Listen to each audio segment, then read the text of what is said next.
Hi everyone, it's Maya from WholesomeYum.com, and today I'm showing you how to make keto yeast bread. I created this recipe with my Wholesome Yum keto bread mix because people kept asking me, I love this bread, but how do you make it with yeast? Now I'm going to show you. Now first, let me tell you about this bread mix. I'm always so excited to talk about this because I spent over 6 months developing this formula. It's based on a bunch of different keto bread recipes that I've made, and this one is seriously the best one. And guys, this is the closest to the real thing keto bread that I have ever had. It's chewy, it's not dense, it's got those air pockets, it has a neutral flavor just like a regular bread. You are absolutely going to love this, and I cannot wait for you to try it. You can get this bread mix on my website or on Amazon. I'll link both down below so you'll know exactly where to get it. And other than that, you don't need any other specialty ingredients to make this. You might even have everything else you need already in your fridge or pantry, and if not, it's available at any grocery store. Super basic. And I'm going to be posting more keto bread recipes very soon, so be sure you subscribe, that way you'll be notified as soon as they're available. But for now, let's make some keto yeast bread.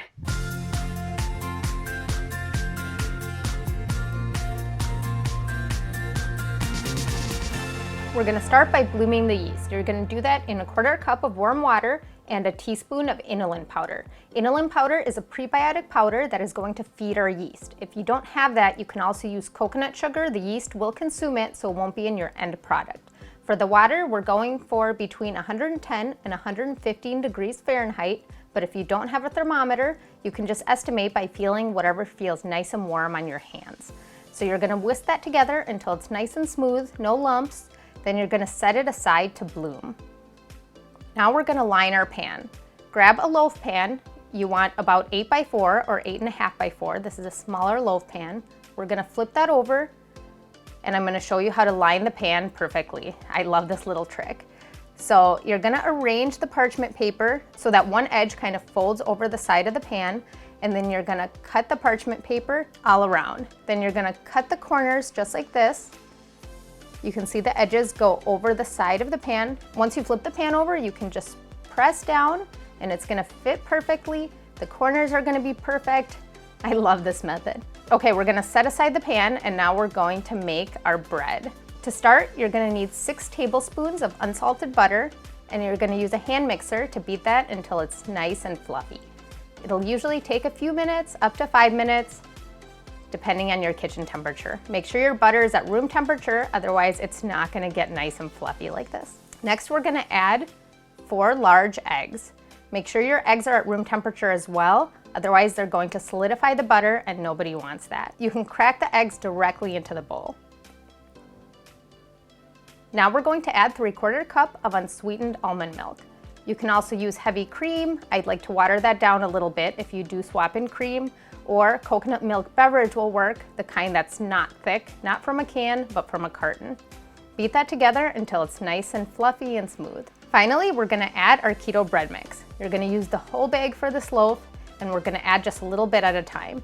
It's about 1 cup at a time, but you really don't need to be precise. I usually just add it straight from the bag.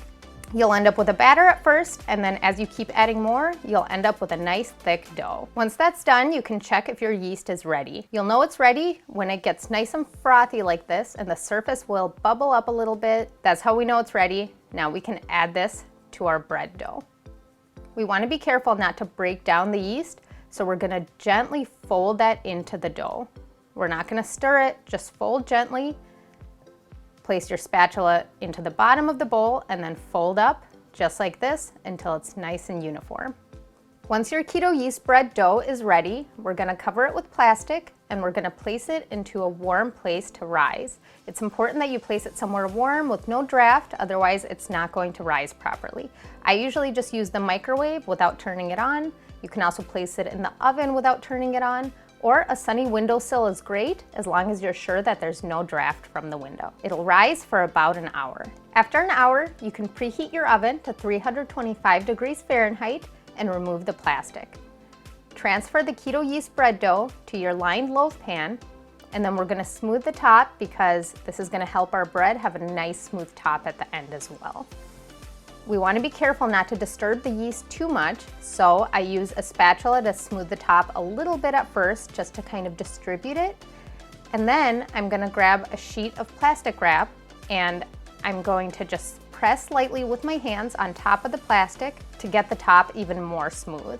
If you want to, you can skip this step. It's just for looks. It's totally fine if you don't want to do this, but I like my bread looking really pretty, so this is what I do. You can also sprinkle on some toppings at this step if you want. Some sesame seeds would be great, or even everything seasoning. And it's time to bake. You're gonna bake for about 50 to 60 minutes at 325 degrees. And the way you're gonna know it's ready is with the toothpick test. You're gonna push a toothpick straight into the center, and if it comes out clean, your bread is ready. It's gonna be nice and golden on the top. As soon as it comes out, transfer the bread to a cooling rack to cool completely before you slice it. Our low-carb yeast bread is ready. I'm so excited to cut into this. We're gonna use a serrated knife, just like I do for any bread. All right, place that on there. I usually cut about 1/2-inch slices, but it's up to you how thick you want your bread to be. This is a pretty filling bread, so just keep that in mind too.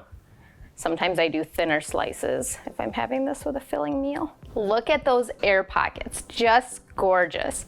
That's one of the complaints I often hear with keto breads, that they're too dense or crumbly or kind of have a cornbread-like texture. Not this one. This one is nice and airy, nice and chewy. It's about time we had a keto bread that actually tastes like bread, right? This is it. Okay, I'm gonna toast a piece of this because I really want a piece of toast. Actually, let's do 2. Yeah, 2's good. All right, look at how nice and brown this got. So many low-carb bread recipes don't do this. It's really nice that this one gets nice and browned. I'm so excited. And of course, you can adjust your toaster if you like it more or less browned. I like this nice browning here. We add some butter.